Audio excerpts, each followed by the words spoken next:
"This ends now," the words roared from a broke single dad's mouth as he faced down a gang of drug dealers.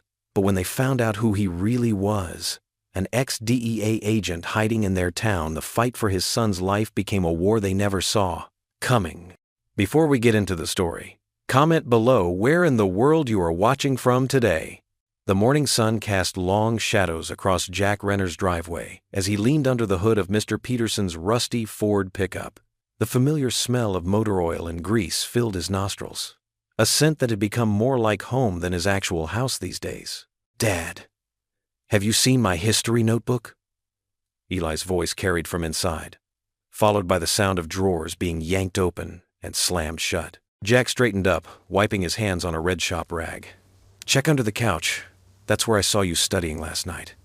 The screen door banged open as Eli burst out, backpack half-zipped and hair still messy from sleep. The morning light caught his face just right, and for a moment, Jack's heart clenched. He looked so much like Anna when he smiled. "Found it." Eli waved the notebook triumphantly. "Thanks, Dad. Hold up there, speed racer." Jack caught his son's shoulder as he tried to dash past. "Breakfast first." "But I'm already late." "5 minutes won't kill you." Jack guided him back toward their small house. The white paint was peeling in places, and the front steps creaked under their feet. Inside, the kitchen was clean but dated, with yellow cabinets that Anna had always meant to repaint. While Eli wolfed down a bowl of cereal, Jack studied his son's face. 4 years. Had it really been that long since Anna's death? The guilt rose up like bile in his throat. Familiar. Bitter. If he just noticed the signs sooner, recognized how deep her addiction had gone after that back injury. But he'd been too wrapped up in his undercover work, too focused on the big picture to see his own wife slipping away. "Earth to Dad?" Eli was staring at him, spoon frozen halfway to his mouth. Jack shook himself out of the memory. "Sorry, bud. Just thinking." He cleared his throat. "Listen, about the park. I want you staying away from there after dark, okay? Been hearing things around town." Eli rolled his eyes. "Dad, everyone hangs out there. It's not like—" "I mean it, Eli." Jack's voice came out sharper than he intended. He softened his tone. "Just be careful, all right?" After Eli left for school, Jack headed to his shop, Renner's Auto Repair. The hand-painted sign faded but still readable. He was elbow deep in a transmission when he heard the crunch of tires on gravel. "Morning, Jack." Pastor Grace Whitmore's warm voice preceded her into the garage. She was wearing her usual outfit, sensible shoes and a cardigan, her silver-streaked hair pulled back in a neat bun. "Pastor Grace." Jack nodded, reaching for a wrench. "The van giving you trouble again?" She patted the white church van's hood affectionately. "Just needs an oil change, I think.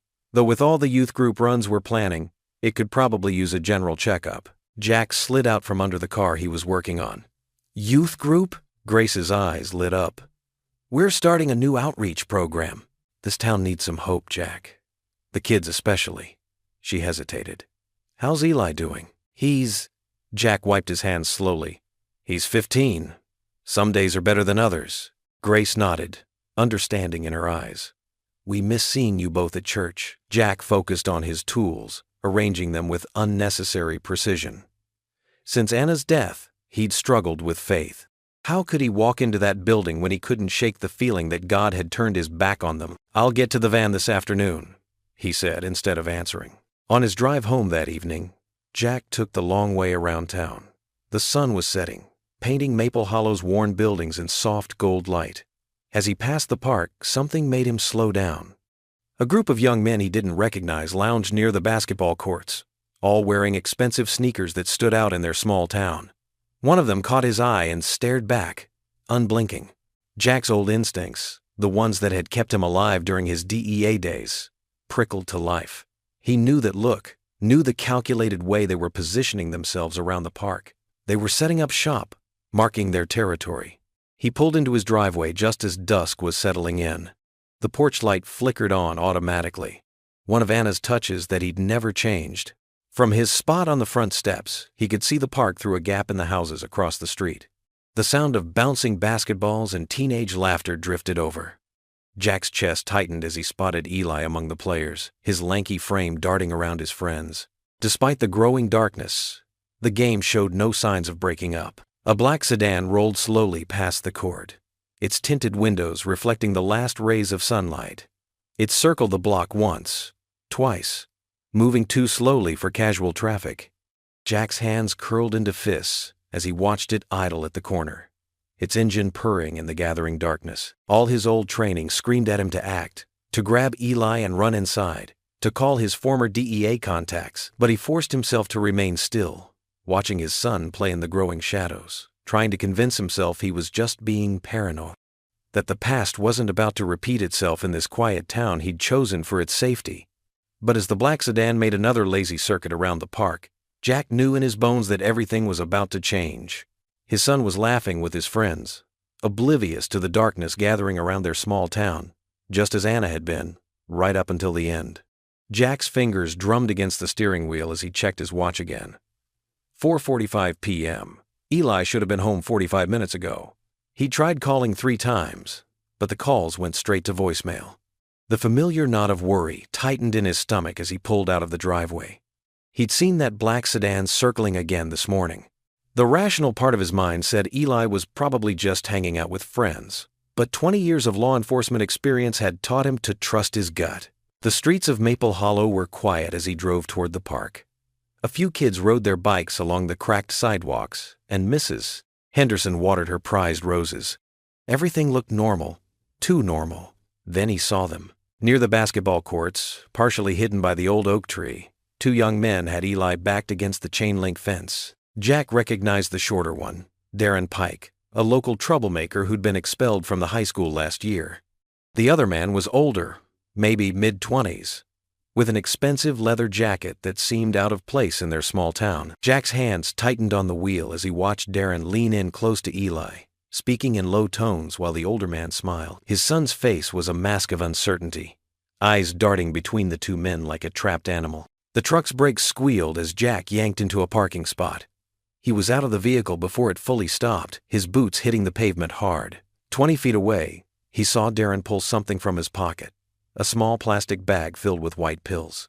"Just something to take the edge off," Darren was saying, his voice carrying across the empty park. "First one's free, man. No pressure." The older man, Luis, Jack's memory supplied from countless crime scene photos of known dealers, kept that practiced smile in place. "Everyone needs a little help sometimes, kid. Nothing wrong with that." Jack's vision tunneled. All he could see was Anna, trembling in their bathroom 4 years ago. Prescription bottles scattered around her like fallen soldiers. The same words she'd used. "I just needed something to take the edge off. Get away from my son." Each word came out like a thunderclap as Jack strode toward them. Darren jumped, the bag of pills disappearing into his pocket. Luis's smile didn't waver, but his eyes hardened as he sized up Jack. "We're just having a friendly conversation," Luis said smoothly. "No harm in that." Jack didn't slow down. He planted himself between the dealers and Eli, using his body as a shield. "This ends now." His voice boomed across the park, drawing attention from nearby dog walkers and kids on the swings. "You stay away from my boy!" "Dad," Eli started, his voice shaky. "Get in the truck, Eli." Jack didn't take his eyes off Luis. The dealer's practiced smile had morphed into something uglier. "You might want to watch your tone," Luis said softly.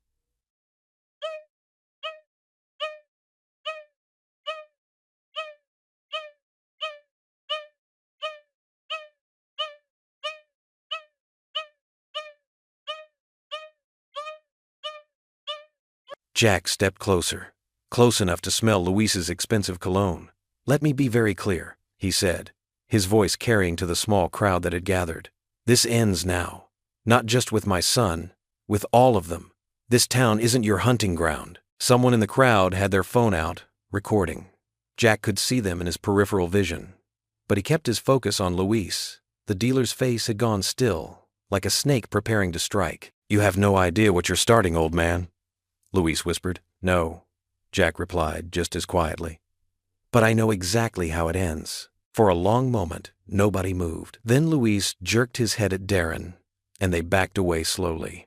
"We'll be seeing you around," Luis called over his shoulder, his voice friendly again. "You and your boy." A smattering of applause broke out from the onlookers. Someone whooped. Jack ignored them all, turning to Eli, who stood frozen by the fence. Truck. Now, the drive home was silent. Jack's hands were still shaking with adrenaline and remembered fear. Beside him, Eli stared out the window, his shoulders hunched. In their kitchen, Jack mechanically went through the motions of making dinner. Spaghetti, Anna's recipe. The sauce bubbled on the stove while Eli sat at the table, tears slowly tracking down his face. "I'm sorry, Dad," he finally whispered. They said they knew Mom.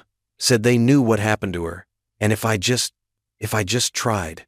The wooden spoon in Jack's hand cracked. He set it down carefully before turning to face his son. "Look at me, Eli." He waited until the boy raised his red-rimmed eyes. "You are not your mother's story. You're mine now, and we're going to write it different." Eli nodded, wiping his eyes with his sleeve. Jack pulled him into a rough hug, feeling his son's shoulders shake with silent sobs. Across town, a teenager was uploading a shaky video to social media. The caption read, "Real-life hero dad stands up to dealers in Maple Hollow number, this ends now." The view counter was already climbing, but in the Renners' small kitchen, father and son sat down to dinner, unaware that their private moment of courage was about to become something much bigger than themselves. "Pass the garlic bread," Eli said softly. Jack handed over the basket, watching his son carefully. "You know you can always talk to me, right? About anything. About Mom. About school. About whatever you're feeling." "I know, Dad." Eli managed a weak smile. "I know." The morning sun filtered through Jack's bedroom curtains, casting long shadows across the worn hardwood floor. He'd barely slept, replaying yesterday's confrontation in his mind. The sharp knock at the front door startled him from his thoughts. Through the peephole, he saw Grace Whitmore's familiar face, her expression a mix of concern and excitement. When he opened the door, she thrust her phone toward him without saying hello. "Have you seen this?" she asked, her voice urgent. Jack squinted at the screen. There he was, standing tall in yesterday's work clothes, his face set in determination as he confronted the dealers. The video had thousands of shares already. The caption read, "Brave single father stands up to drug dealers in small town." "Lord have mercy," he muttered, running a hand through his graying hair. "It's all over Facebook," Grace said, scrolling through comments. "People are calling you a hero, Jack." His phone buzzed in his pocket, again. It had been doing that all morning, but he'd ignored it. Now he pulled it out to find 23 missed calls and dozens of text messages from numbers he didn't recognize. "Dad," Eli called from upstairs. "Channel 5 News just called. They want to interview you." Jack's stomach tightened. He'd spent years cultivating anonymity, keeping his head down, protecting his son. Now that carefully constructed shield was cracking. Grace touched his arm gently. "This could be good for the town, Jack. People need someone to look up to, someone brave enough to take a stand." His phone buzzed again, a local newspaper this time. He let it go to voicemail. "I'm not trying to be a hero," he said quietly.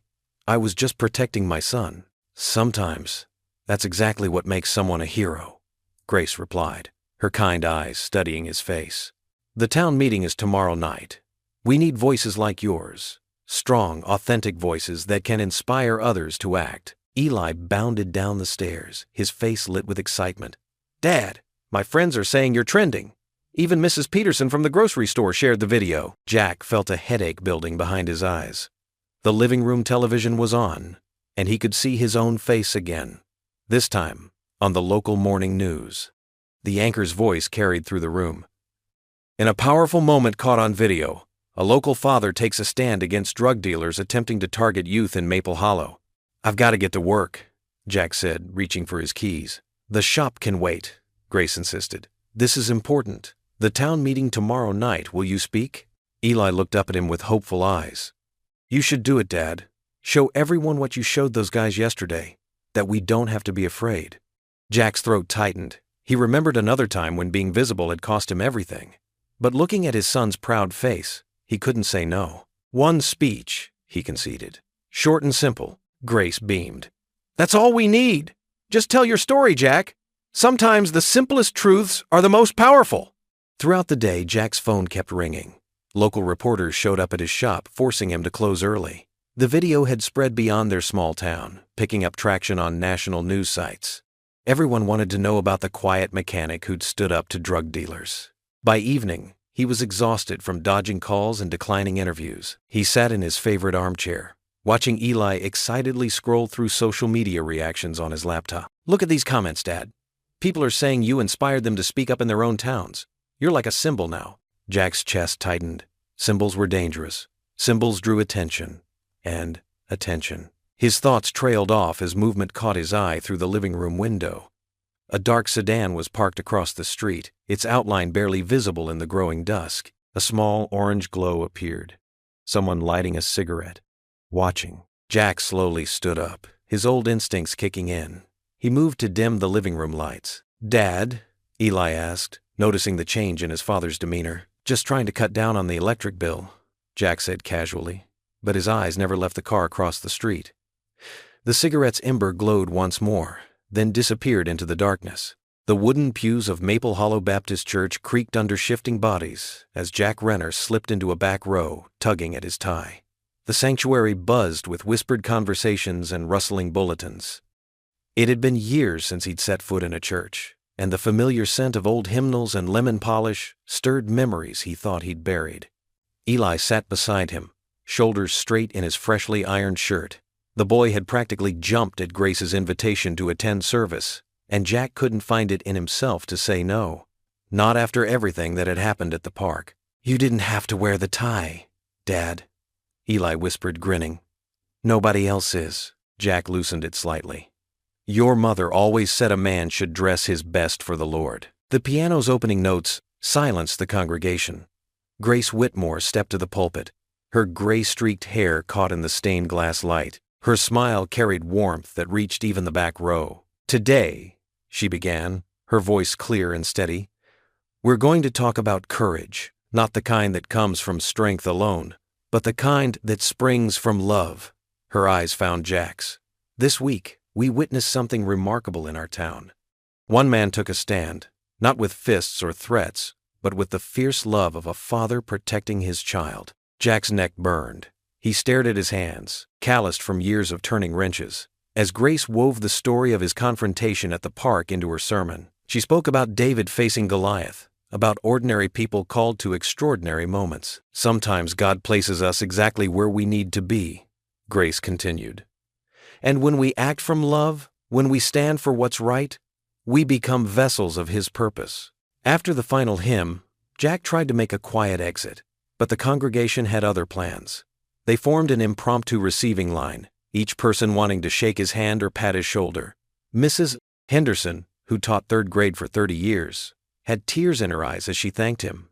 Mr. Cooper, the hardware store owner, proclaimed they needed more men like Jack in town. "Brother Jack," called Tommy Wilson, the church's maintenance director, "we sure could use someone with your skills. Youth Center's got a broken heating system and winter's coming." Before Jack could form an excuse, Grace appeared at his elbow. "The youth center's where we host our after-school programs," she explained. "Keeps kids safe, gives them somewhere to belong." Something clicked in Jack's mind, a purpose bigger than oil changes and tire rotations. "I could take a look this afternoon," he heard himself say. The youth center occupied an old house behind the church. Jack spent 2 hours diagnosing the ancient furnace, while Eli helped Tommy clear debris from the yard. The work felt good, purposeful. Each turn of his wrench was a small victory against the darkness that had been creeping into their town. "The blower motor shot," Jack announced finally, wiping grease from his hands. "I can get a replacement tomorrow. Have it running by Tuesday," Grace beamed. "The Lord does provide," she said. "And sometimes He provides through people who know their way around a furnace." That evening, Jack and Eli sat at their small kitchen table, sharing a pizza, a Sunday treat. Eli couldn't stop talking about the youth group he'd met, about plans for movie nights once the heating was fixed. "And did you see how many people wanted to talk to you, Dad?" Eli's eyes shone with pride. "You're like a real hometown hero." Jack chuckled, surprising himself. The sound felt foreign but good, like stretching a muscle long unused. "I'm just a mechanic who got caught on camera doing what any father would do." "No," Eli insisted, reaching for another slice. "You're more than that. You're changing things, making them better." He paused, cheese stretching between pizza and plate. "Mom would be proud." The words caught Jack off guard, but for once, they didn't bring their usual sting.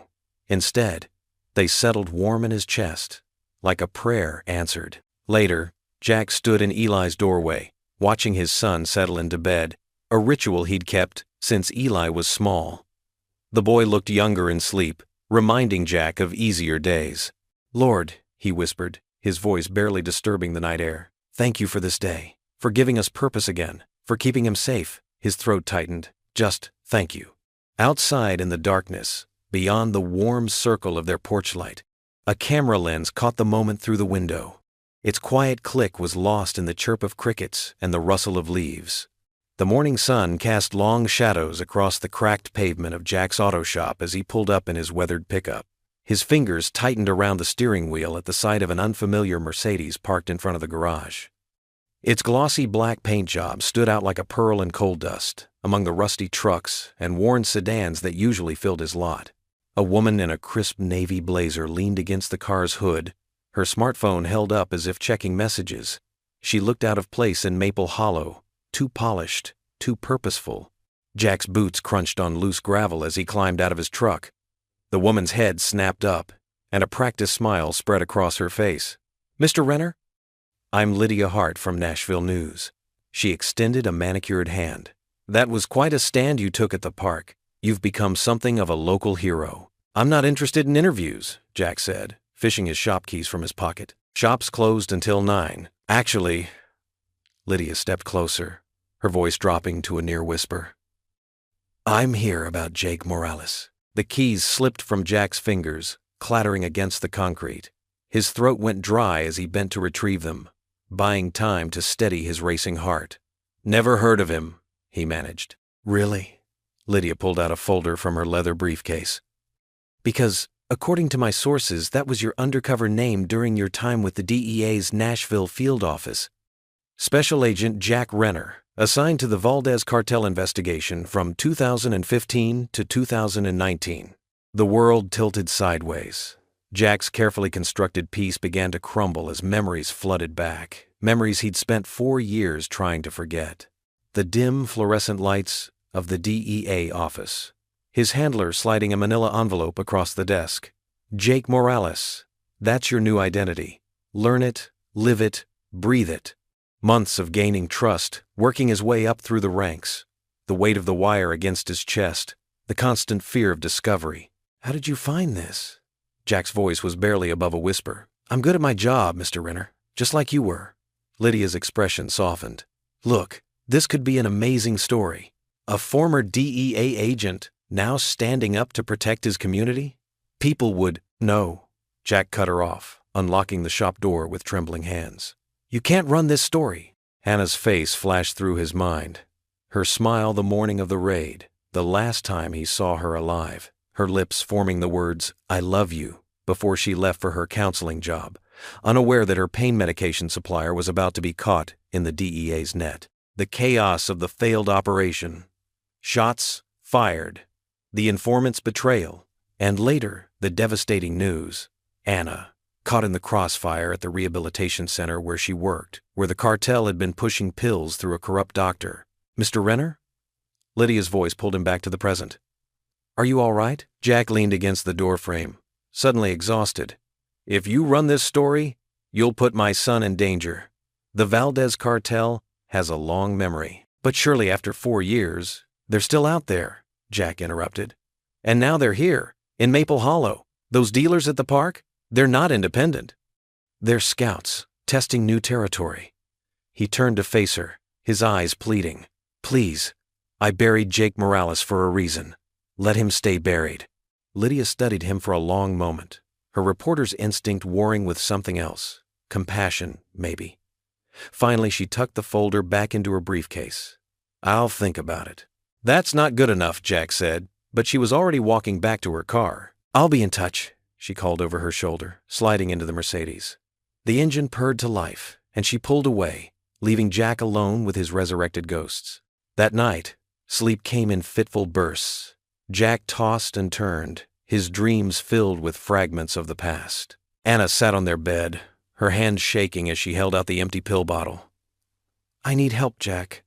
I can't do this alone anymore." The rehabilitation center's sign glowed in the afternoon Sunday. "Promise me you'll keep Eli safe," Anna said, squeezing his hand before walking through those doors for the last time. Gunfire, screaming, the squeal of tires on asphalt, his partner's voice on the radio. "Officer down. We need backup at—" Jack jerked awake, his t-shirt soaked with sweat. The digital clock on his nightstand blinked 3:17 a.m. As his breathing steadied, a pair of headlights swept across his bedroom wall, illuminating the family photo on his dresser. Him, Anna, and a 10-year-old Eli at the lake. All summer smiles and innocent joy.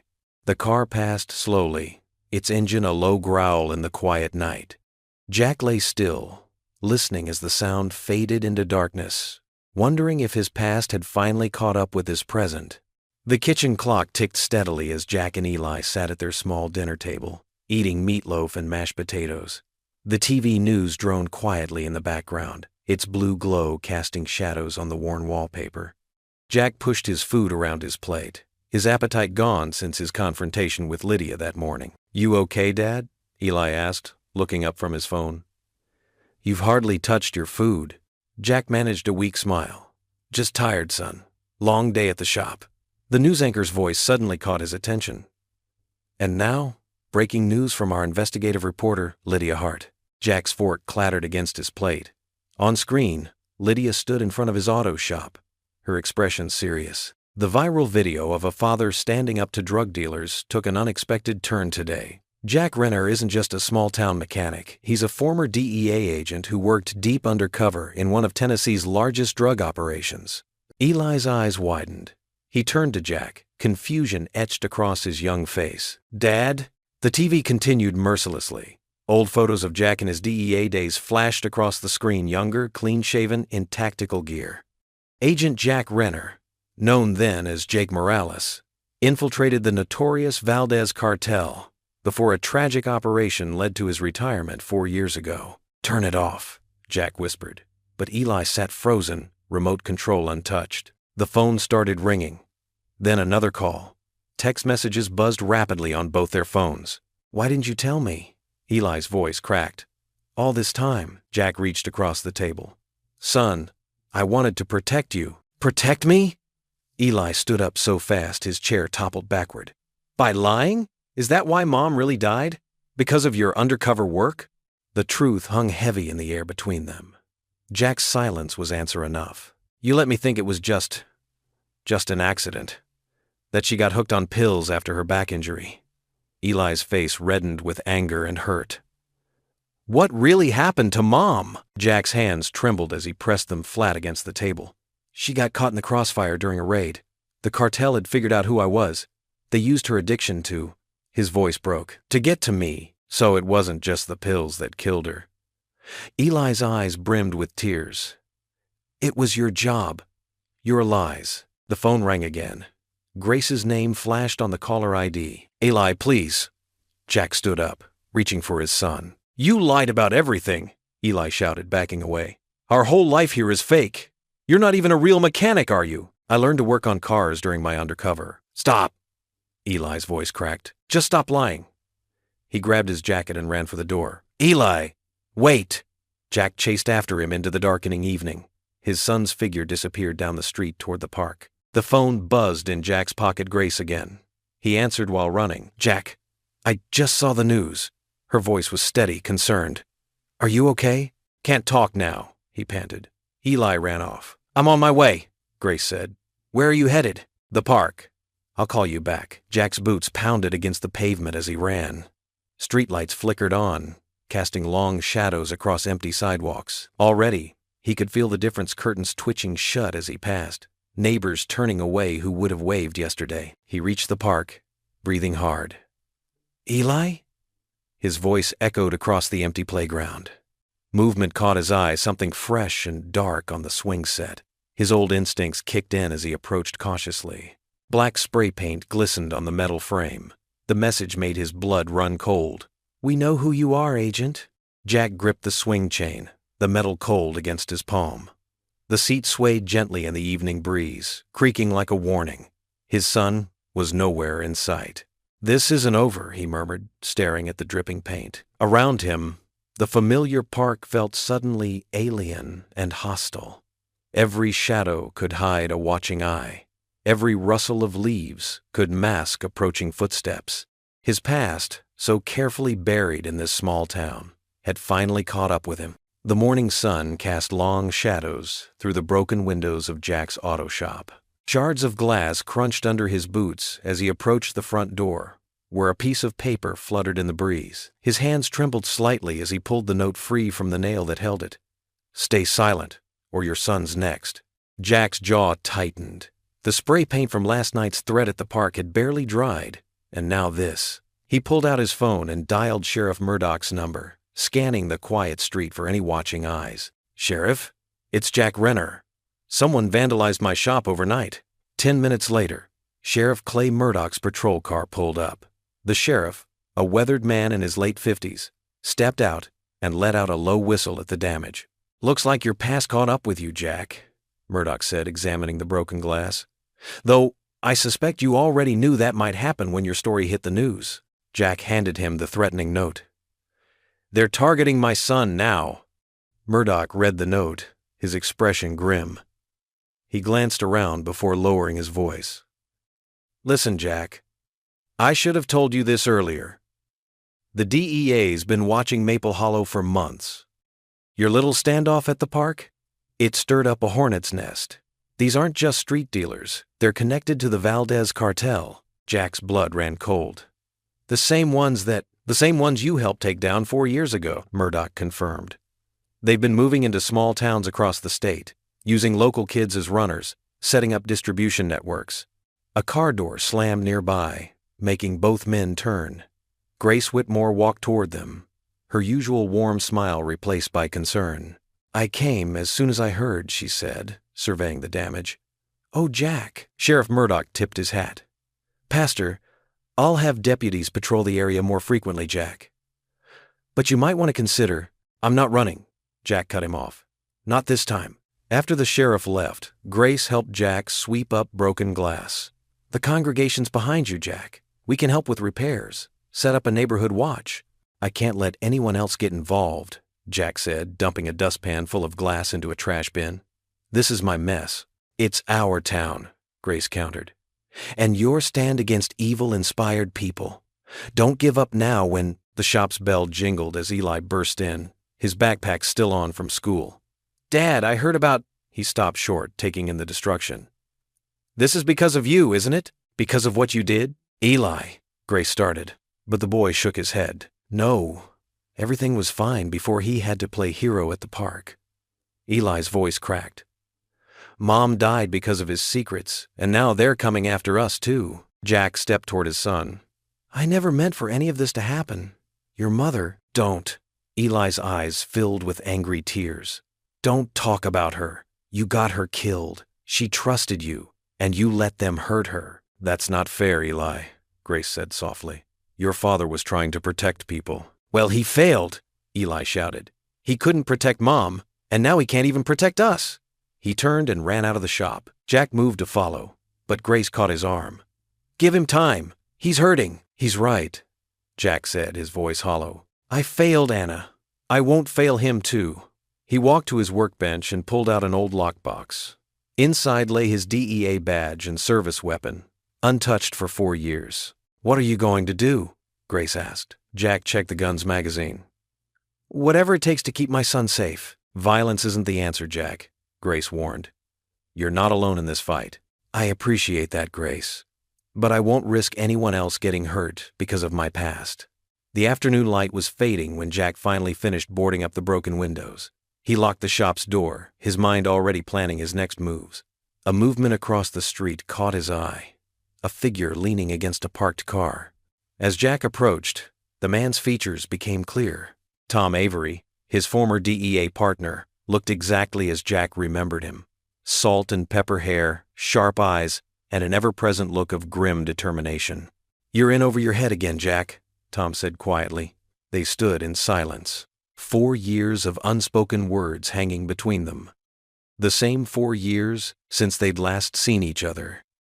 Since the night Anna died. The fluorescent lights of May's all-night diner buzzed overhead as Jack slid into the worn vinyl booth across from Tom Avery. His former partner looked exactly the same.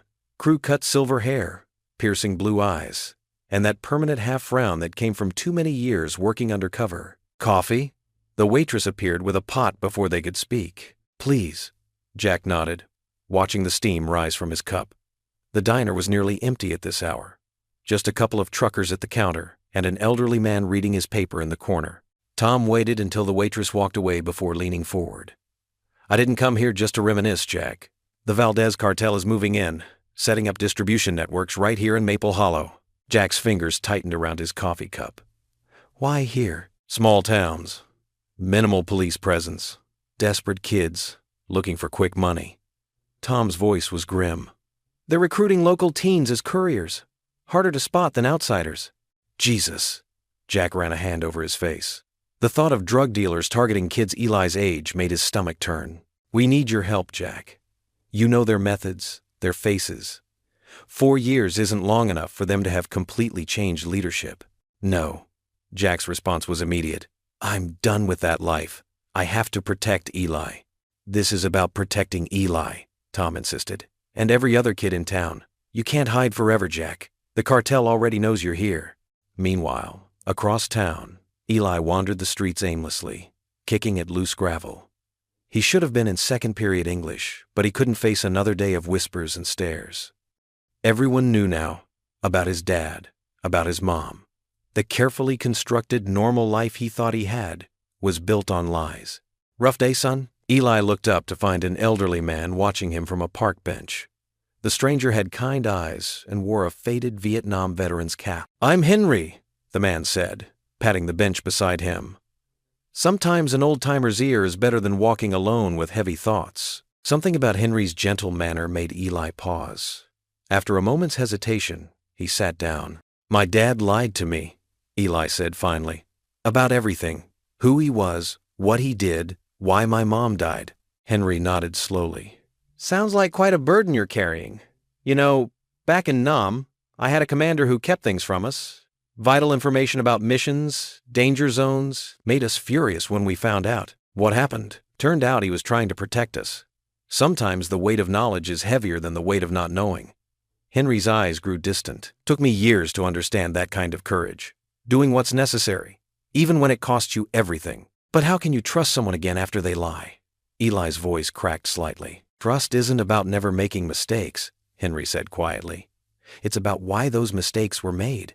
Your father's a good man, Eli. I've watched him fix half the cars in town for next to nothing when folks couldn't pay.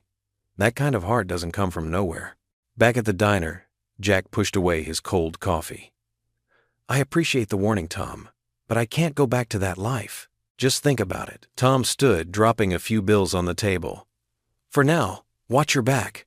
And Jack, I'm sorry about Anna. I should have never pushed you to take that last operation." Jack sat alone long after Tom left, memories washing over him like waves. Finally, he drove home in silence, the weight of decision heavy on his shoulders. That night, Eli crept down the hallway after his father had gone to bed. The door to Jack's room was slightly ajar, moonlight spilling across the floor. His father's quiet snores told him it was safe to enter. The shoebox was exactly where Eli remembered seeing it years ago, high on the closet shelf. He carefully lifted it down, settling cross-legged on the carpet. Inside, beneath a layer of old receipts, lay the photos. His breath caught at the first one, his mother and father, young and laughing, wearing matching DEA jackets. Anna's dark hair was caught in the wind, her smile radiant as she looked at Jack. They were standing in front of a training facility, arms around each other. Another photo showed them at a department barbecue, his mother's belly swollen with pregnancy. Jack was looking at her like she was the sun itself. Eli's throat tightened as he flipped through more images, family vacations, holidays, ordinary moments frozen in time. His father had saved everything, preserving these precious fragments of their life before. The last photo made his hand shake. It was his mother in her hospital bed, pale but smiling, holding Eli as a newborn. Jack sat beside them, his face full of wonder and love. Eli touched the image gently, understanding flooding through him. His father hadn't just lost a wife that day 4 years ago. He'd lost his whole world, his purpose, his faith in the system he'd served. And still, he'd found the strength to start over, to build a new life focused solely on keeping his son safe. The anger that had been burning in Eli's chest since the news broadcast began to soften, replaced by something deeper, a glimpse of the weight his father had carried alone all these years. The morning sun filtered through the broken glass of Jack's auto shop, casting fractured shadows across the floor. Eli worked silently beside his father, sweeping up shards, while Jack scraped the spray-painted threats off the windows. The tension from yesterday had softened into something more bearable. Not quite peace, but a shared understanding. "Hand me that rag," Jack asked, and Eli passed it without comment. Their fingers brushed briefly, and Jack noticed his son didn't pull away this time. "You know," Jack said, keeping his voice casual as he wiped at a particularly stubborn patch of paint, "reminds me of my first undercover assignment. Had to clean up a lot worse than this at a garage in Memphis." Eli's sweeping slowed. "Yeah? Was working as a mechanic there too, but for real. Best way to get close to the targets was honest work." Jack dipped the rag in solvent. "Shop owner was this old guy named Marcus. Taught me everything I know about engines. What happened to him? He's the one who helped us bust the operation. Brave man, knew what was happening in his neighborhood and decided to do something about it." Jack turned to face his son, not with violence or revenge, with truth. Eli leaned on his broom. "Were you scared? Back then?" "Every day," Jack admitted. "But being scared doesn't mean you're weak. It means you understand what's at stake." They worked in companionable silence for a while, the rhythmic scraping and sweeping almost meditative. Jack shared more stories, about stakeouts where he'd pray for guidance, about choosing mercy over vengeance, about keeping his moral compass when everyone around him had lost theirs. "Your mother," Jack said softly. "She always said I had a gift for seeing the good in people, even when they couldn't see it themselves." Eli's hands tightened on the broom handle. Did Mom know about your real job?" "She knew everything. She was the strongest person I've ever met, Eli. What happened to her? It wasn't because she was weak. Sometimes the darkness finds us no matter how bright our light shines." The bell above the shop door chimed, and Grace Whitmore stepped in, her practical shoes crunching on the remaining glass. She surveyed the damage with sad eyes but managed a warm smile. "I brought reinforcements," she said, holding up a box of donuts and a thermos. "And a proposition."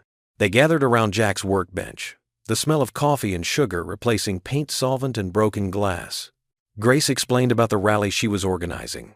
Families, teachers, business owners, all standing together against the drug trade threatening their town. "We need your voice, Jack," she said, "not just as a former agent, but as a father, as someone who's seen both sides of this fight."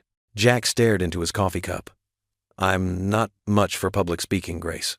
"Sometimes God calls us to do exactly what makes us uncomfortable," she replied, "because that's where growth happens." Eli spoke up unexpectedly. "You should do it, Dad." Jack looked at his son, surprised.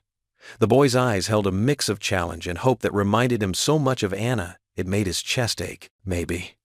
Jack cleared his throat. "Maybe you're right. Both of you." The shop door opened again, and Tom Avery's familiar silhouette filled the frame. He nodded at Grace and Eli before focusing on Jack. "Got a minute?" They stepped outside into the morning air. Tom pulled something from his jacket, a basic flip phone, the kind you could buy with cash at any convenience store. "Keep it on you," Tom said, pressing it into Jack's hand. "They're moving product through town faster than we thought. When they make their play, it'll be quick." Jack felt the phone's weight, light plastic, heavy implications. "You think they'll come after me?" "I think they're already here," Tom replied, just waiting for the right moment. The morning traffic hummed past the shop. Across the street, the mountains rose blue and ancient against the sky. Jack slipped the phone into his pocket, feeling its presence like a burning coal. "If this is my fight," he said, looking at those unchanging peaks, "I'm not running again." Tom clapped him on the shoulder and left without another word. Through the shop window, Jack could see Eli and Grace talking, his son actually smiling at something she'd said. The sight filled him with a fierce protectiveness, but also something else, something that felt like hope.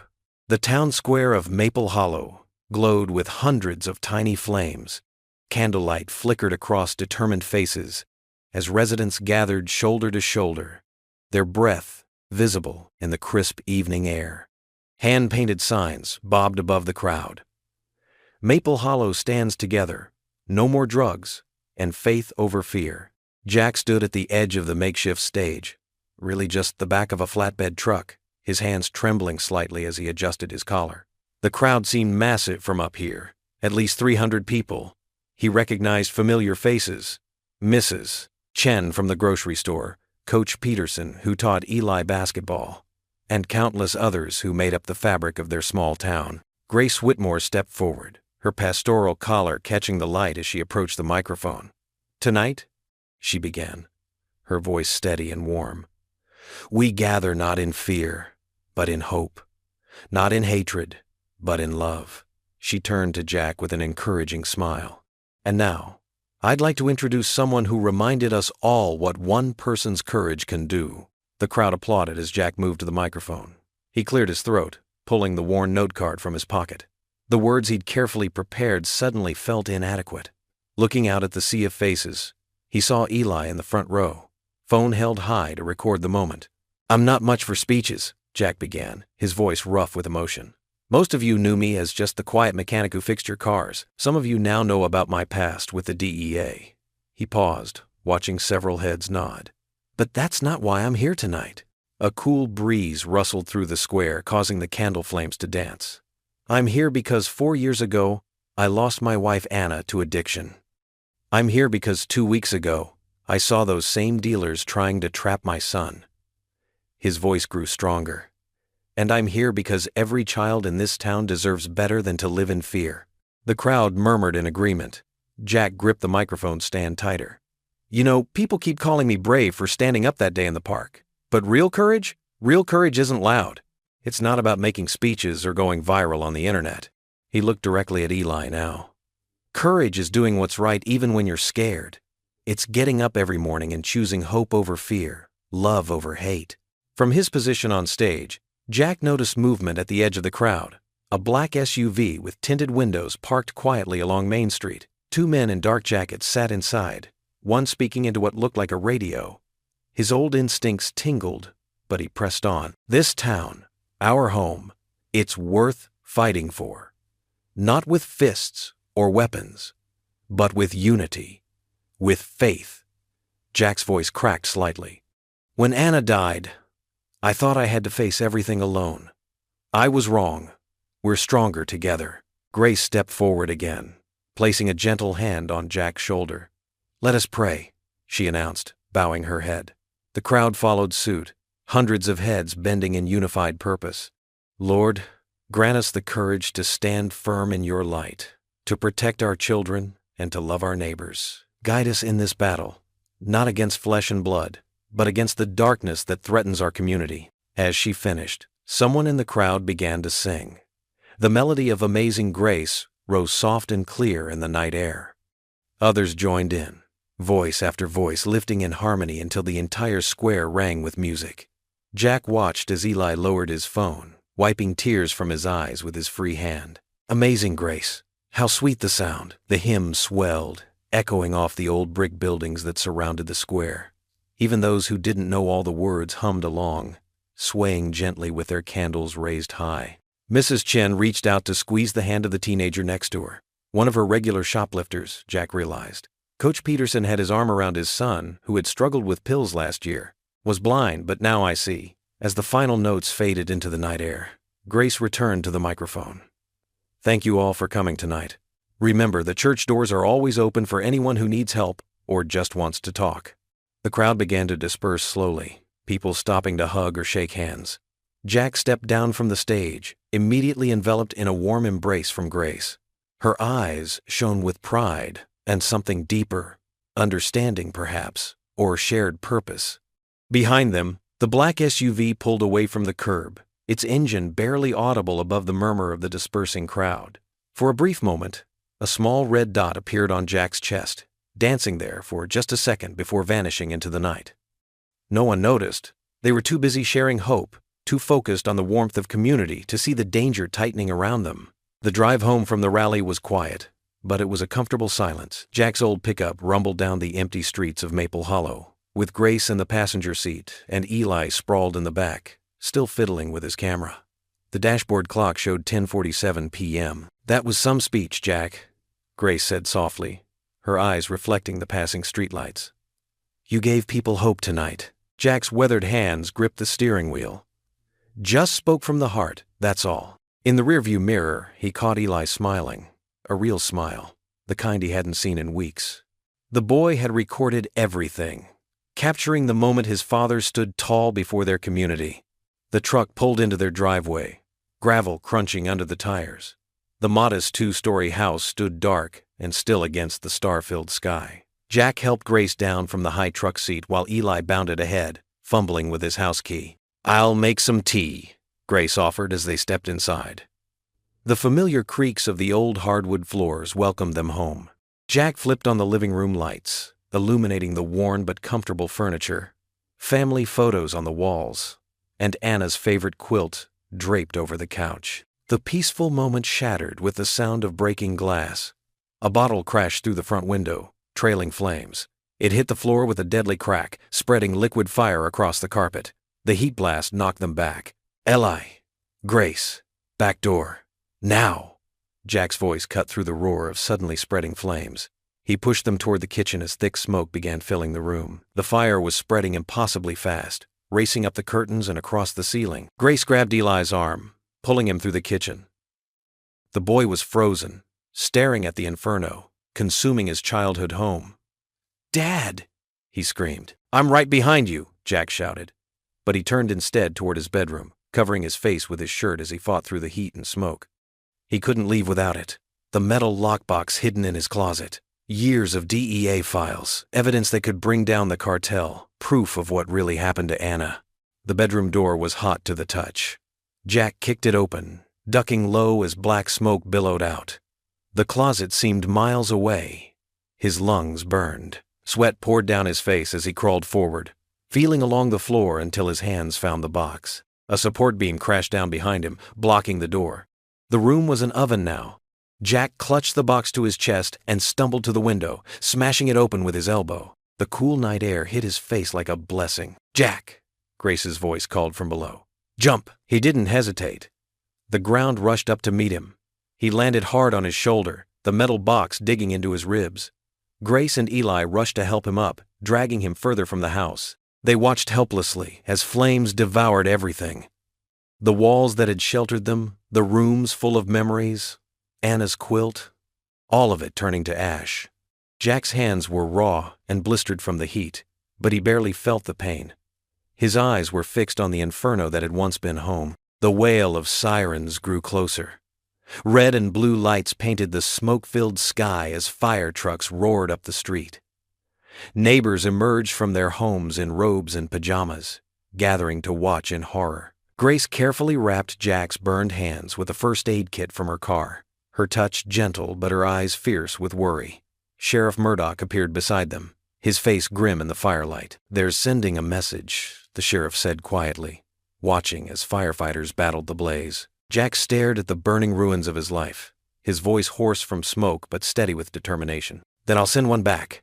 The flames reflected in his eyes as they consumed what remained of the house, turning 17 years of memories into glowing embers that drifted up into the dark Tennessee sky. The metal box sat heavy against his leg, a reminder that some things couldn't be burned away. Some truths refused to turn to ash. Rain drummed steadily against the small basement windows of Maple Hollow Baptist Church, each droplet creating tiny rivers that traced winding paths down the glass. The sound was both soothing and relentless, like nature's own prayer rhythm echoing through the quiet sanctuary below. The makeshift bed Grace had lovingly arranged for Eli consisted of 2 well-worn Sunday school cushions stacked carefully together and covered with a hand-stitched quilt donated by one of the church ladies.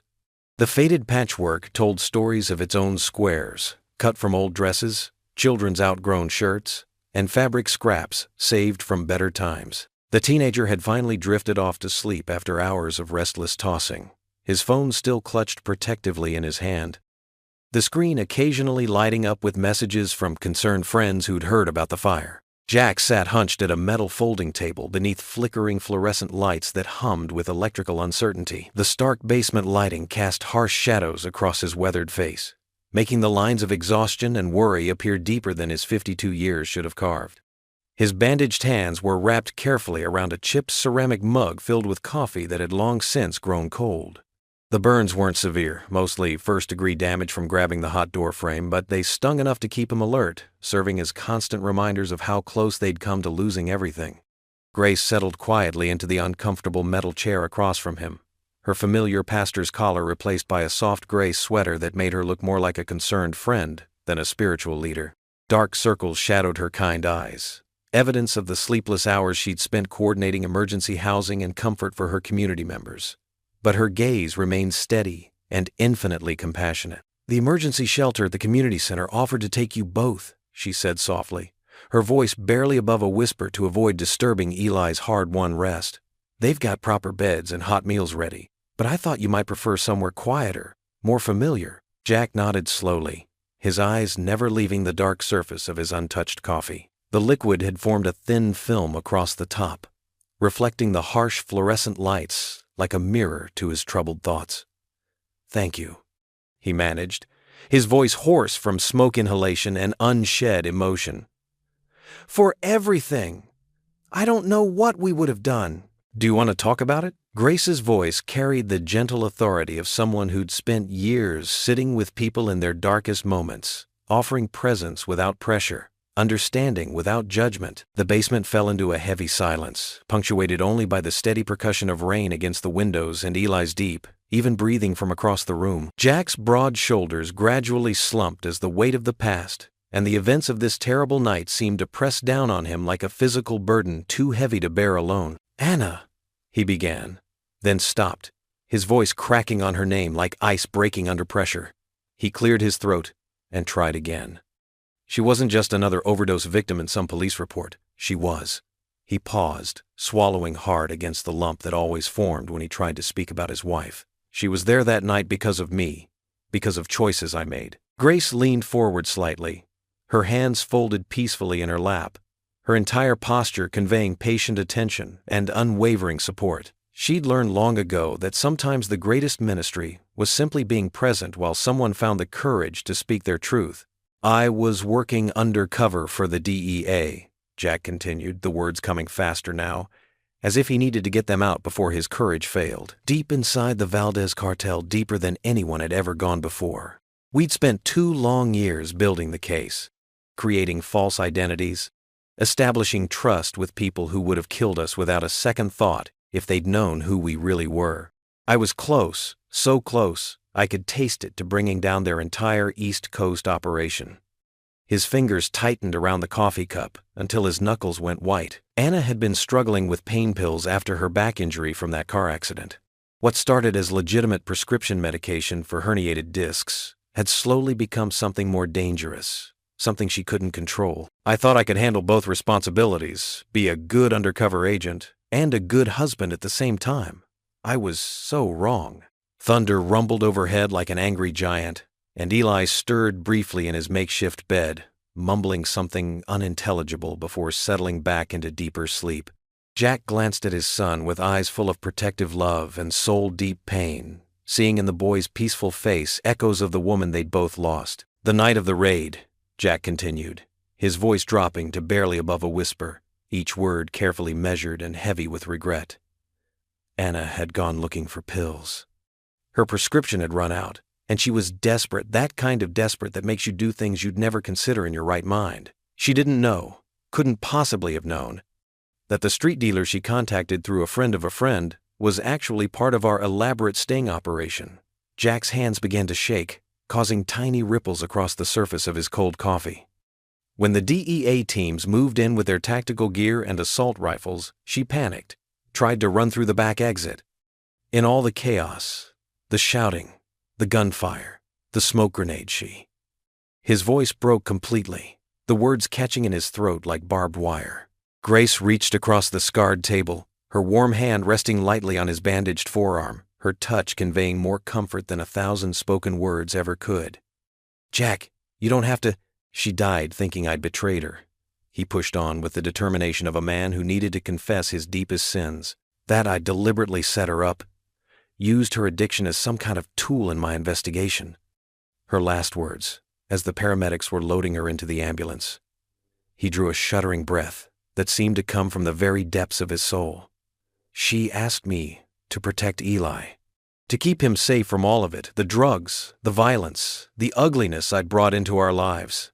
And now look where we are. Our house is gone, my son's terrified. And the same evil I thought I'd left behind has followed us here to destroy everything I've tried to build. Grace was quiet for a long moment, allowing the weight of his confession to settle in the space between them like dust after an explosion. She'd heard countless confessions over the years, but Jack's pain cut particularly deep, a father's guilt multiplied by a husband's regret and a man's sense of failure. When she finally spoke, her voice carried the quiet authority of someone well-versed in both ancient scripture and modern human suffering. "Guilt is a heavy burden to carry," she said carefully, choosing each word with the precision of a surgeon. "But it's not the same thing as responsibility, Jack. Anna made her choices, just as you made yours. Both of you were fighting battles the other couldn't fully understand or share. Addiction is a disease that destroys judgment, and undercover work requires a kind of compartmentalization that can isolate you even from the people you love most." "I should have seen it coming," Jack insisted, his voice thick with self-recrimination. "Should have been there more, paid closer attention to the signs. Should have chosen my family over the job." "Perhaps," Grace acknowledged with the honesty that made her such an effective counselor. "But dwelling endlessly in should-haves won't honor Anna's memory or protect Eli now. Those regrets can become chains that keep us trapped in the past instead of moving forward to serve God's purpose." She squeezed his arm gently, her touch warm and reassuring. "Redemption isn't found in making perfect choices, Jack. It's found in making faithful ones, day after day. In getting up each time we fall, and choosing to do what's right, even when it's the hardest thing imaginable." A soft, choked sob from across the dimly lit room made them both turn in surprise. Eli was sitting up on his makeshift bed, tears streaming down his young face, his shoulders shaking with suppressed emotion. He'd been awake longer than they'd realized, listening to every painful word of his father's confession. "Son." Jack started to rise from his chair, but Eli was already moving with the quick, determined steps of someone who'd heard enough and needed to act. He crossed the small space in seconds and threw his arms around his father's neck with desperate intensity. "I'm sorry, Dad," Eli choked out, his words muffled against Jack's shoulder. "I'm so sorry I blamed you for everything. I didn't know I never understood what really happened to Mom. I thought you were just weak, or that you didn't care enough to save her." Jack held his son with the fierce protectiveness of a man who'd already lost too much, his own tears falling freely now for the first time since Anna's funeral. "No, buddy. I'm the one who should be sorry. I should have told you the truth years ago instead of letting you imagine the worst. I was just so scared of losing you too, of having you look at me the way you did tonight and realize your dad was a failure." Grace quietly stood from her chair, preparing to give them the privacy this moment deserved, but Jack's voice stopped her before she could move away. "Grace?" His eyes met hers over Eli's shoulder, and she could see something fundamental had shifted in his expression, a hardening of resolve that reminded her of steel being forged in fire. "You're absolutely right about redemption, about doing what's right regardless of the cost." He took a deep breath that seemed to fill him with new purpose. "I can't hide anymore. These people, this cartel, they're not going to stop their poison just because we want them to. Not unless someone with the knowledge and courage to fight them actually stands up and does it." Eli pulled back from the embrace, wiping his eyes with the back of his hand, his young face showing new maturity born from hard truth. "Dad, what are you saying?" "I have to help the DEA finish what we started," Jack said with quiet firmness, his voice carrying the weight of a decision that could change everything. "Not just for us, but for everyone in Maple Hollow who deserves better than what these dealers are bringing to our community. For kids like you who should be able to grow up without this shadow hanging over them." He gripped his son's shoulders, looking directly into eyes that were so much like Anna's. "But I need to know you're with me on this, Eli. Because this time, we're not running away to start over somewhere else. We're standing our ground and fighting for our home." Eli straightened his spine, and in that moment, Grace could see a glimpse of the strong man he was destined to become. "We're not running anymore," he agreed, his voice gaining strength with each word. "Mom asked you to protect me, but maybe the best way to do that is to make sure other kids don't have to go through what we did." Grace nodded approvingly, her heart swelling with pride at the courage she was witnessing. Whatever you need, whatever either of you need, the church and this whole community will stand behind you. We've seen what happens when good people do nothing. It's time to show these criminals that Maple Hollow isn't the easy target they thought it was. Jack reached into his pocket for the simple burner phone Tom had pressed into his hands earlier that evening. Back when the world had seemed less complicated and their house had still been standing, his hands were completely steady now as he scrolled through the short contact list to find the number he needed. Tom answered on the first ring, as if he'd been waiting by his own phone. "Tell them I'm in," Jack said simply, his voice carrying the calm determination of a man who'd finally found his path forward. "Whatever they need from me, whatever the risks, I'm ready to finish this." The rain continued its steady rhythm against the basement windows. But inside the humble church sanctuary, something fundamental had shifted in the atmosphere. The air felt lighter somehow, as if a long-carried weight had finally begun to lift from all their shoulders. Grace looked at the father and son, both wounded, both scared, but both ready to stand together, and felt the quiet stirring of hope that always accompanied moments when ordinary people chose to do extraordinary things. Morning sunlight filtered through the stained glass windows of Grace's church office, casting colorful patterns across maps and documents spread across her desk. The peaceful scene contrasted sharply with the tension in the room as Jack stood beside Tom Avery, both men studying a layout of Maple Hollow's streets. "They're using these 3 locations," Tom said, marking red X's on the map. "The old mill, the abandoned hardware store, and this warehouse near the railroad tracks." Jack traced the familiar routes with his bandaged finger. "They're following the same pattern as before, using local businesses as fronts, staying just under the radar." The office door opened, and 2 more DEA agents entered, a sharp-featured woman named Rodriguez and a broad-shouldered man called Martinez. They carried laptops and surveillance equipment, transforming Grace's modest workspace into a tactical command center. "Pastor Whitmore was kind enough to let us set up here," Tom explained to the team. "Nobody'll suspect a church." Grace sat in her usual chair, watching the transformation with a mix of concern and determination. "The Lord works in mysterious ways," she said, managing a small smile. Jack pulled out his old contact book, its pages worn and yellowed. "I still know people who might talk, small-time dealers who worked the edges of Valdez's operation." His voice grew quieter. "Some of them knew Anna." Rodriguez began setting up surveillance monitors, while Martinez established secure communication lines. The familiar routine brought back memories Jack had tried to bury. Late nights, whispered conversations, the constant fear of being discovered. "We'll need to move fast," Tom said, checking his watch. "Word's already spreading that you're working with us again." Outside the office, they heard the sounds of people gathering in the sanctuary. Grace stood up, smoothing her skirt. "I've called an emergency prayer meeting. The whole town's worried after the fire." "Good," Tom nodded. "Keep everything looking normal." The door opened again, and Eli stepped in, carrying a stack of papers. His face showed the same determination Jack had seen in Anna years ago. "I printed the flyers for the vigil," he said, setting them down. "I want to help distribute them." Jack started to protest, but Grace intervened. "He'll be with the youth group, Jack. Safety in numbers." Eli met his father's eyes. "I'm not hiding anymore, Dad. This is my town too." The morning progressed with military precision. The team established surveillance points, identified potential informants, and mapped out a strategy to catch the cartel off guard. Jack's old instincts surfaced as he helped coordinate the operation, but his priorities had shifted. This wasn't about making a case anymore, it was about protecting his home. Around noon, Jack stepped away from the planning session. "I need an hour," he told Tom. His partner nodded, understanding in his eyes. The cemetery was peaceful this time of day. Jack walked the familiar path to Anna's grave, autumn leaves crunching beneath his feet. Her headstone was simple, just her name, the dates, and the words, "beloved wife and mother." He knelt beside it, brushing leaves from the stone. "I should have done this years ago," he said softly.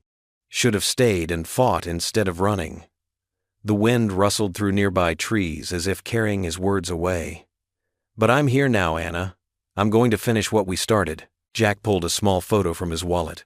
Their family at Eli's 10th birthday, all smiles and cake frosting. "He's so much like you. Strong, brave." His voice caught. "I'm going to make this right. For both of you."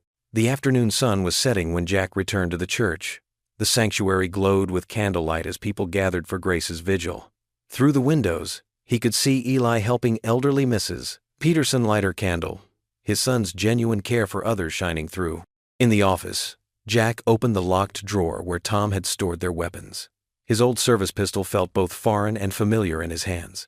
The weight of it, the responsibility it represented, seemed heavier now than during his DEA days. Jack checked the magazine, his movements automatic after years of training. Outside, he could hear Grace leading the congregation in prayer. Their voices carried through the walls, providing a sacred backdrop to his preparation. "Lord," he whispered, holstering the weapon, "walk with me through this." The sun dipped below the horizon, painting Maple Hollow's streets in deep shadows.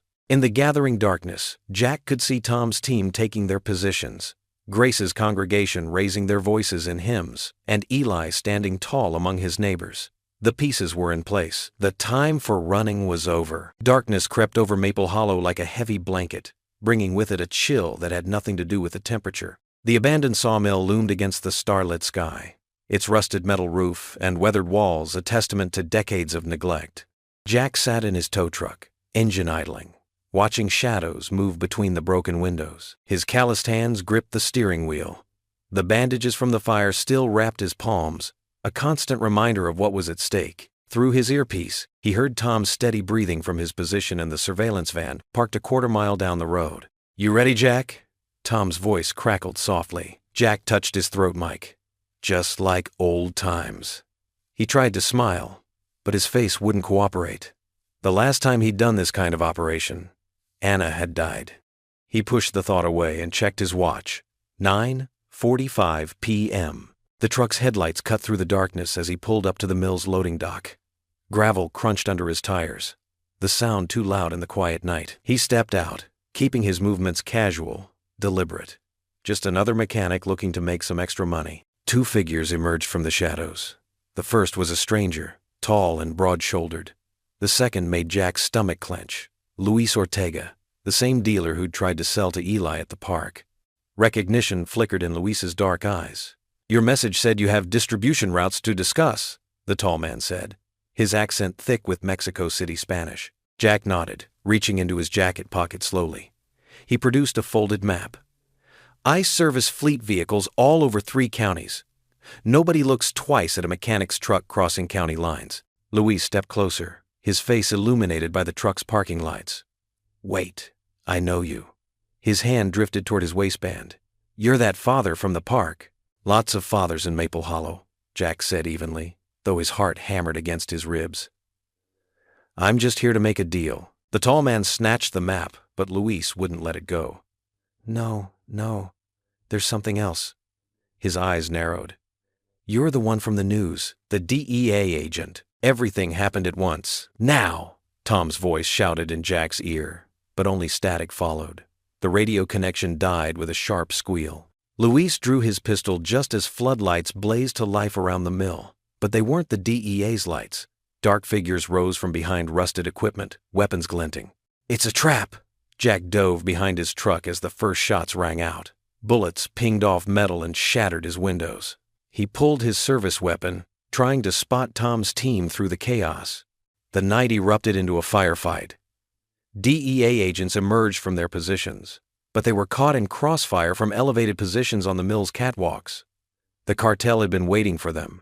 Jack spotted movement. Tom breaking cover, trying to reach better position. But Luis had seen him too. The dealer raised his weapon, drawing a bead on Tom's exposed back. Without hesitation, Jack sprinted from his cover. He tackled Tom just as Luis fired, the bullet whizzing past where Tom's head had been a split second before. They crashed behind a stack of rotting lumber. "Radio's jammed," Tom gasped, pressing a hand to his shoulder where he'd hit the ground. "They knew we were coming!" More gunfire lit up the night. Through the strobing muzzle flashes, Jack saw Luis backing away toward the tree line. The dealer's face twisted with malice as he shouted across the chaos, "We'll take your boy next." Then Luis vanished into the darkness of the woods, leaving behind only the echo of gunfire and his chilling promise hanging in the cold night air. Tom grabbed Jack's arm. "We need backup. The whole operation's blown." Jack stared at the spot where Luis had disappeared, his son's face flashing through his mind. The firefight raged on around them, but all he could hear was that threat, echoing like a death knell in the darkness. Dawn broke over Maple Hollow, but there was nothing peaceful about this morning. Red and blue lights flashed across Main Street as police cruisers clustered around Grace's church. The air felt thick with tension, and Jack's hands trembled as he paced the church office, his phone clutched tight. "We've got units searching everywhere," Sheriff Mills assured him, but the words sounded hollow. They all knew time was running out. Jack had woken to find Eli's bed empty, the window open. No sign of struggle, just a missing backpack, and his son's phone left behind on the pillow. At first, he'd hoped Eli had just gone for an early walk to clear his head. It wouldn't have been the first time. But then, his own phone had buzzed. Grace sat in her office chair, her Bible open but untouched. Dark circles under her eyes revealed she hadn't slept either. "Jack," she said softly, "sit down before you wear a hole in my floor." He couldn't sit. His whole body hummed with a terrible energy. Every minute felt like an hour. Tom worked the phones in the corner, coordinating with DEA units. But Jack barely heard the conversations. His focus kept returning to his phone, willing it to buzz again, to give him something, anything. At 9:47 a.m., it did. The message was simple. "Come alone, mountain cabin. You know which one. No cops or the boy dies." Jack's legs gave out. He collapsed into a chair, the phone nearly slipping from his grip. Grace was at his side in an instant, her hand warm on his shoulder. "They have him at Anna's cabin," he whispered. The color drained from Tom's face. Everyone in the room knew the significance. 4 years ago, that same remote cabin had been where they'd found Anna's body after the failed sting operation. The symbolism wasn't lost on anyone. The cartel was making this personal. "You can't go alone," Tom insisted, already reaching for his tactical vest. "It's suicide." "I have to." Jack's voice was steel. "They'll kill him if I don't." Grace squeezed his shoulder. "Then we pray first." She gathered them in a circle, her voice steady despite the tears in her eyes. "Lord, we come before you now, asking for your protection over Eli and Jack. Grant them your strength, your wisdom, your shield of faith." Jack tried to focus on her words, but his mind kept drifting to Anna. Her smile, her last moments. The guilt he'd carried for years threatened to overwhelm him. "I failed her," he whispered when Grace finished. "I can't fail him too." "You didn't fail Anna," Grace said firmly. "And you won't fail Eli. God is with you both." Jack went to his truck, ignoring Tom's protests about backup plans and tactical support. He checked his service weapon, tucked safely in its holster. Dark clouds gathered overhead as he pulled out of the church parking lot, the first drops of rain hitting his windshield. The drive up the mountain was familiar, too familiar. Every turn brought back memories he'd tried to bury. The old logging road hadn't changed much in 4 years. The same potholes, the same sharp curves, the same towering pines that seemed to watch his passing with ancient indifference. Thunder rolled across the peaks as he climbed higher. The rain fell harder now, drumming against the roof of his truck. Jack's hands tightened on the steering wheel as he rounded the final bend. There it was. The cabin looked exactly as he remembered it. Weather-worn logs, sagging porch, broken shutters hanging askew. A black SUV was parked out front, its windows tinted dark. His headlights caught movement behind one of the dirty windows. Jack parked and sat for a moment, rain pounding around him. He touched the small cross hanging from his rearview mirror, Anna's cross. "Watch over our boy," he whispered. The cabin waited in the gloom, its dark windows like empty eyes staring back at him. Lightning flashed, illuminating the scene in stark white for a heartbeat. In that flash, Jack saw the truth of it all. How the past and present had woven together, bringing him back to this place of loss and pain. He stepped out into the rain, water immediately soaking through his jacket. The old porch steps creaked under his weight, just as they had that terrible night 4 years ago. Jack reached for the door handle, his heart pounding so hard he could barely hear the thunder. This was where Anna had died, where his old life had ended, and now Eli was inside, waiting for him. The old cabin's door groaned as Jack stepped inside, his boots creaking against rotted floorboards. Lightning flashed through grimy windows, illuminating his worst nightmare. Eli bound to a wooden chair in the center of the room, duct tape across his mouth. His son's eyes went wide with recognition. Thunder crashed overhead, and Luis emerged from the shadows, a pistol trained on Jack. "Hands where I can see them, Agent Renner." His voice dripped with mock courtesy. "Or should I say, Jake Morales? Your old undercover name, right?" Jack raised his hand slowly, rain water dripping from his jacket. His heart hammered, but years of training kept his voice steady. "Let him go, Luis. He's just a kid." "The files first." Luis pressed the gun barrel against Eli's temple. "The evidence you saved from the fire. Everything you kept about the Valdez operation." Eli whimpered through the tape, tears streaming down his face.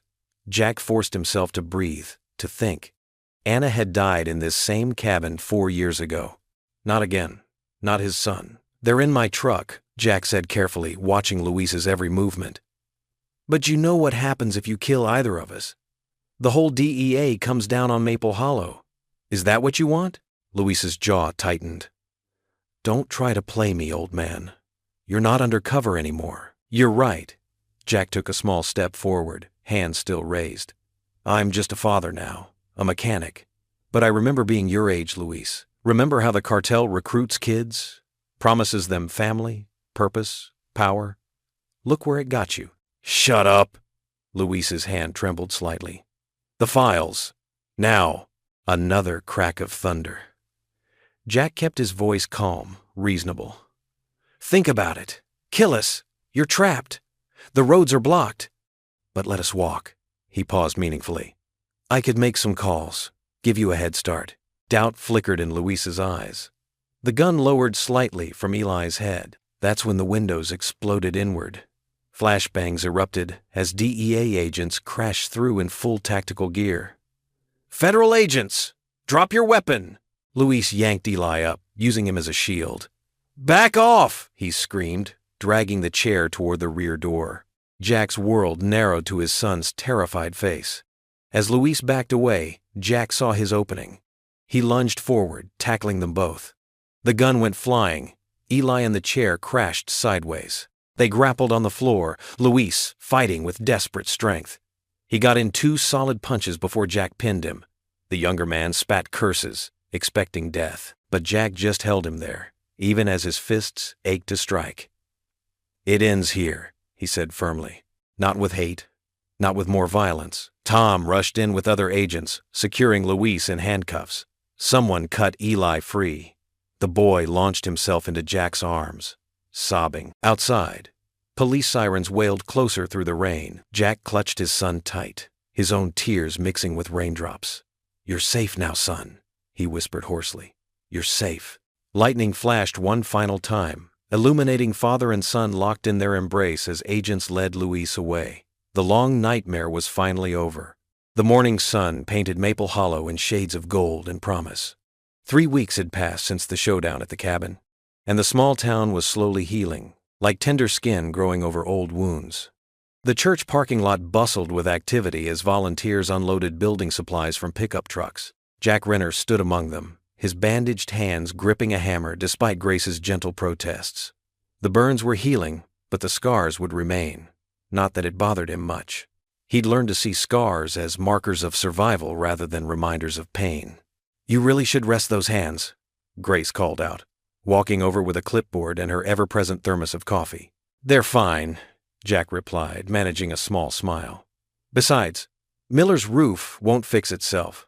All around them, the community worked together like a well-oiled machine. The drug dealer's reign of terror had left several properties damaged, but each attack had only strengthened the town's resolve.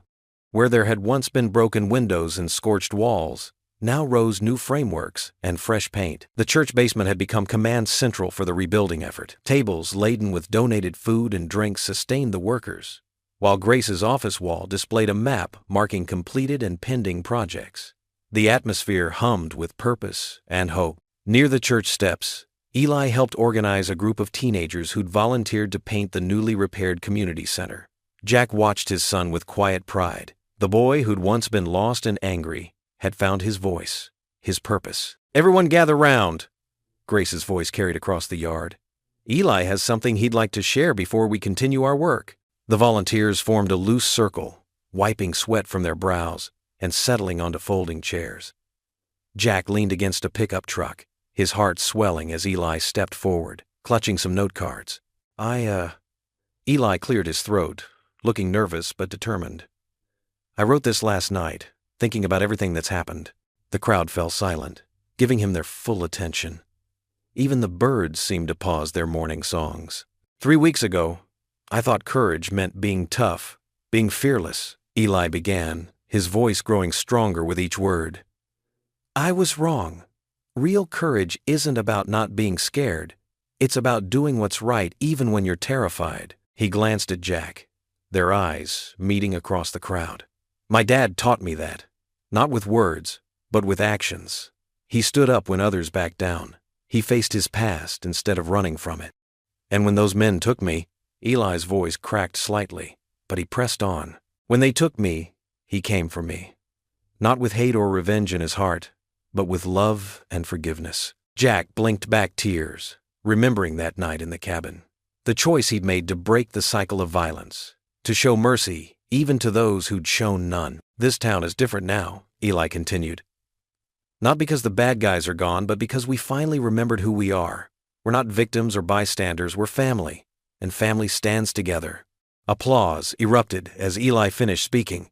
People wiped away tears, nodding in agreement. Grace squeezed the boy's shoulder as he passed, heading toward his father. Jack pulled Eli into a tight hug, ignoring the sting in his bandaged hands. I'm proud of you, son, he whispered. So proud. The crowd dispersed back to their tasks, but Grace motioned for Jack to join her on the church steps. They sat together, watching the community at work. You know, Grace said softly, when I first came to Maple Hollow, I wondered if God had made a mistake sending me here. This town seemed frozen, like everyone was just going through the motions. Jack nodded, understanding exactly what she meant. He'd chosen Maple Hollow for precisely that reason, a place to hide, to exist without really living. But now look at them, she continued, gesturing to the busy scene before them. There's life here again, hope, and you helped bring that back, Jack. I just did what needed doing, he replied, humble as always. Grace turned to face him fully. Anna would be proud too, you know, of both you and Eli. The mention of his late wife's name didn't bring the usual sharp pain. Instead, Jack felt a gentle warmth, like sunshine after rain. I think she would. Took me a long time to believe that. Loss changes us, Grace said, her own eyes distant for a moment. When my Thomas died in that mining accident, I thought I'd never feel whole again. But God has a way of turning our deepest wounds into wells of compassion. They sat in comfortable silence, watching Eli direct his painting crew with confidence and good humor. The boy's laughter carried across the yard, bright and unburdened. You know what Thomas used to say? Grace's voice was soft with memory. He'd say, Grace, honey, life's too short to watch it pass by from behind closed curtains. She placed her hand gently over Jack's bandaged one. Maybe it's time you started living again. Jack looked at their hands, then at the vibrant scene before him. His son leading others, his community building something new from the ashes of fear, his own heart beginning to thaw after years of winter. He nodded, a small but genuine smile crossing his face. The first rays of sunlight crept over the jagged peaks of the Appalachian Mountains, painting the sky in soft watercolors of pink and gold. Long shadows stretched across Maple Hollow like protective arms, embracing the town as it stirred to life. Morning dew sparkled like scattered diamonds on the newly laid grass around Jack Renner's rebuilt home, each blade catching the light and holding it like a promise. The white clapboard siding still carried that fresh scent of new beginnings, mingling with the earthy smell of rich soil and the faint sweetness of honeysuckle climbing the garden trellis. The porch boards creaked softly under Jack's worn work boots as he stepped outside, cradling a steaming cup of coffee between his calloused hands. The ceramic mug, a gift from Grace bearing the words "Faith in Action," warmed his palms as he breathed in the crisp mountain air. Grace Whitmore stood beside him at the porch railing, her silver-streaked hair catching the dawn light like spun silk. She wore her usual warm smile, the one that had guided so many souls through their darkest valleys and back into the light. Her simple blue dress moved gently in the morning breeze, and her weathered hands rested peacefully on the freshly painted railing. There was something eternal about her presence, as if she'd been placed here by divine appointment to shepherd hearts back to hope. Eli bounded through the screen door, his teenage frame already nearly matching his father's height, all lanky limbs and eager energy. For once, his phone remained forgotten in his back pocket, his attention captured entirely by the scene unfolding before them. His dark hair, so much like his mother's, caught the golden light as he leaned against the porch railing between the two adults who'd become his anchors. "Look at that sunrise, Dad," Eli said, his voice carrying the wonder of someone seeing the world with fresh eyes. "Reminds me of those camping trips we used to take up near Grandfather Mountain. Remember how Mom always said mornings like this were God's way of painting hope across the sky?" Jack nodded slowly, his throat constricting with a mixture of grief and gratitude. The memory of Anna's voice seemed to whisper on the morning breeze. No longer a source of crushing pain, but a gentle reminder of love that endures beyond loss. His son's ability to speak of her with joy instead of sorrow felt like its own small miracle. Below them, the scene resembled something from a Norman Rockwell painting brought to life. Dozens of townspeople moved with shared purpose across the newly cleared community park, their movements choreographed by hope and determination. They carried young saplings with tender care, their roots wrapped in burlap like precious gifts. Shovels glinted in the morning sun, and children darted between the adults with infectious laughter. The morning air rang with cheerful voices calling greetings, the soft percussion of digging, and the occasional burst of applause when another tree found its new home.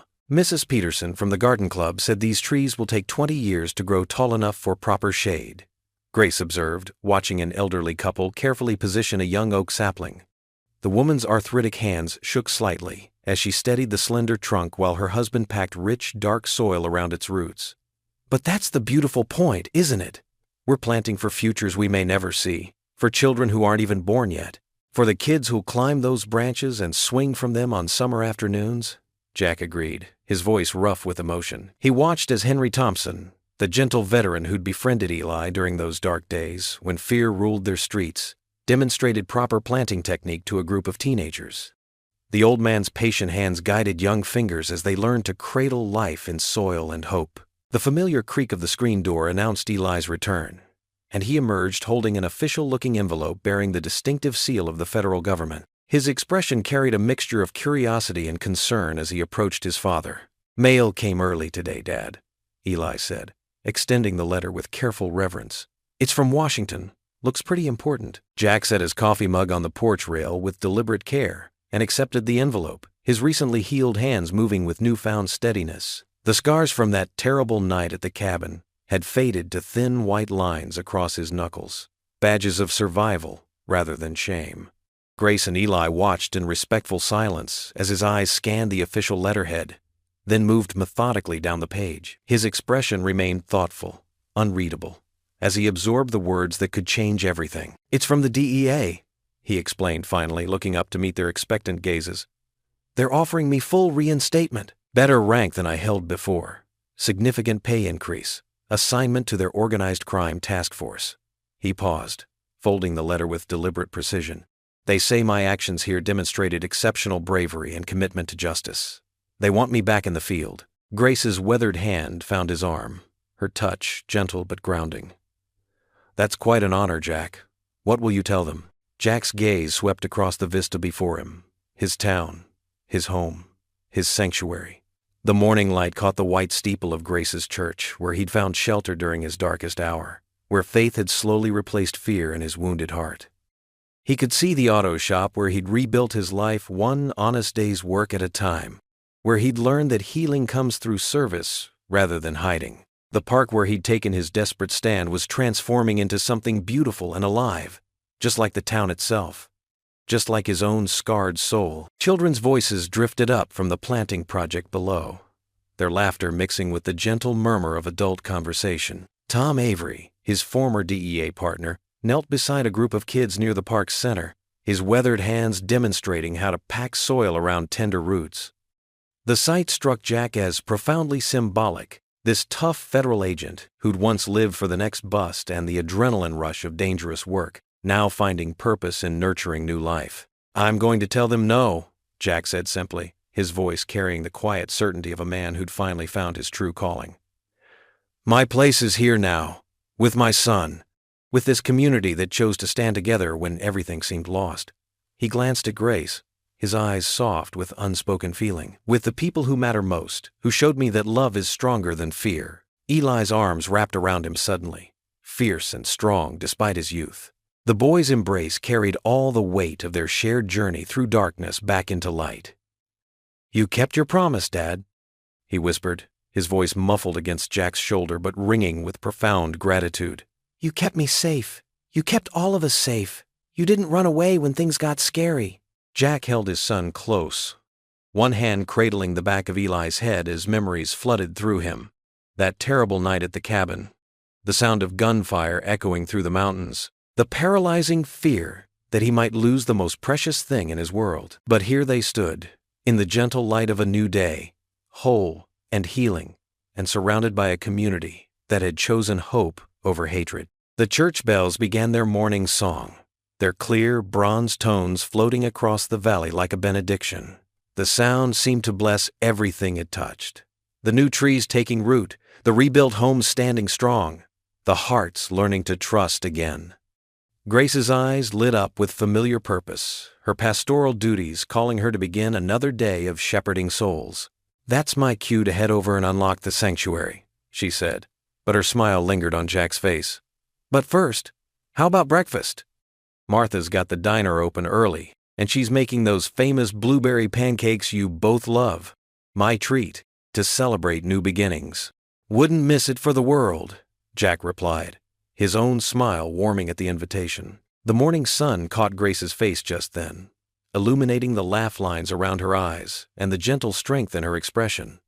Something in his chest tightened pleasantly. Not the old familiar ache of loss, but something new and hopeful. He'd stopped running from love, just as he'd stopped running from everything else that mattered. Below them, the townspeople continued their sacred work, each sapling a living testament to hope planted in rich soil. Children darted between the adults with boundless energy, their laughter carrying on the sweet morning breeze like music.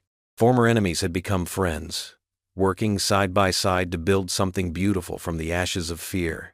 The sight filled Jack with a peace he'd thought lost forever. He stepped to the very edge of the porch, his hands gripping the railing as he took in the full scope of the transformation. The soft morning light seemed to bless everything it touched, the tender green leaves of new trees, the freshly painted home standing proud and strong, the faces of neighbors who'd chosen courage over cowardice. His voice, when it finally came, was soft but carried the weight of absolute certainty, of a man who'd found his true purpose in the most unexpected place. "This ends now," he said, the words that had once been a desperate battle cry now spoken like a prayer of thanksgiving. Then his face broke into a gentle smile, his eyes bright with unshakable hope. "And this is where everything begins." The morning sun continued its ancient climb into the cloudless sky, its golden light blessing Maple Hollow with warmth and promise. Church bells sang their eternal song of peace over the valley, and somewhere in the distance, a mockingbird began its joyful chorus. As if all of creation had awakened to celebrate this moment of perfect grace. What would you do if you were in their place? Comment your answer below, and let's see how you'd rewrite the ending. If you enjoyed the story of Jack Renner, I handpicked the next story that you will enjoy. Please don't miss this one. Click here to watch it.